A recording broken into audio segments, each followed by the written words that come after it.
Coach, how was the first practice in Jacksonville yesterday?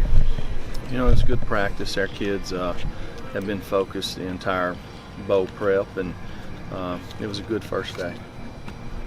Coach, sometimes we tend to maybe overcomplicate this game a little bit too much, but you guys kind of made a turnaround when you started cutting down on turnovers. I mean, the second half of the season compared to the first half, in terms of how many, is kind of like night and day. I was looking at that. So, was there a certain point in your ability to cut down on the turnovers and then maybe get some more of your own? Well, it definitely helped. Obviously, that's one of the first things we preach offensively, is taking care of the football.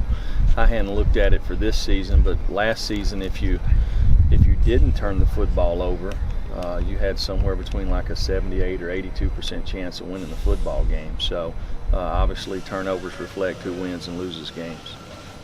And was it something that Jarrett was there a conscious effort to get him to work with the rest of the office and cut things down, or did he just kind of figure it out on his own, or how?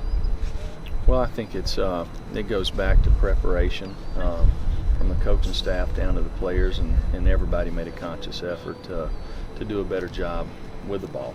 And I feel like the defense, even though the last couple of games we hadn't got any turnovers, there were several games there in that stretch that we did get some.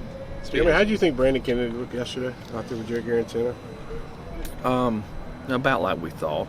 He's just he's 24 days out now, and he's about ready, but he's a guy that's had several injuries before, so he'll know if he's ready to play or not, and we're getting him a few extra looks just to see.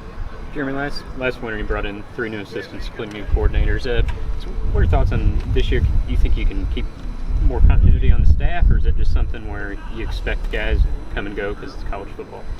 Well, in this business, everybody's always wanting better opportunities. And if you do a good job, sometimes those opportunities present themselves. And I want all the guys on our staff, guys that want to be coordinators or be head coaches. We'll always support them and help them in any way possible, just like we do the players. So it's part of the business, but usually all that takes place usually after signing day and bowl games.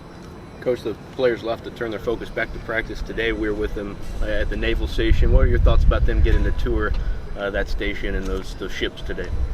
Well, it's a great opportunity for those guys. Something that they probably never did before. I was hoping they would put life jackets on some of them just in case, but it sounds like everything went pretty smooth. How has Jarrett looked? He's got the brace off his hand for a few practices now. How has he looked being able to sort of play with both hands now? Well, it should help in quarterback center exchange. He's been that way, pretty much for the entire bowl prep. So, we've really not talked about it a whole lot because wearing the guard or the brace that he had on didn't affect him a whole lot. So, but I'm sure it will help him when it comes to ball handling. Jim, when you look at the early signing period up until the regular signing period from December to February, that 2-month window, what percentage of your staff's time is focused on 2020 guys versus 2021 guys? Say that again, David. Like when you're spending time recruiting, what percentage of that little two-week window are you spending, contacting and talking to 2020 guys versus 2021 guys? Like how does that break out? Well, we area recruit. It's important to me that you define the areas for the coaches. That way, you build relationships, and so you do know about 21s, 22s, 23s. You kind of know the lay of the land. I think it's important for the area recruiter to get the position coach, the coordinator, and the head coach involved in the prospects that they're recruiting, and that's kind of our philosophy. In your experience in bowl games, how much new do you expect from opponents? Well, you get the extra time, so obviously with more time there's opportunities to do some extra things. But when you look at bowl games, most teams do the things that they do. That as a coach, you want to go back and the things that you've been pretty good at, you want to make sure that you continue to do that. To me, it seems like a lot of times in bowl games, if you look at offenses, you can go back and look at their explosive plays over the course of 12 or 13 games, and you'll see a lot of them in succession. talking about calling them in the bowl game, which might be a little different than you would see during a regular season. One more for Coach. It looks like, Emmett's been out there at least running around with the guys during stretch and things like that.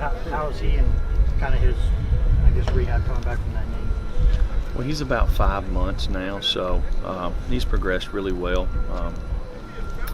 Emmett's done a nice job in the rehab, and our medical staff done a really good job with him. So he probably will be ready for spring. Thank you, Coach. Thanks, Coach. Coach.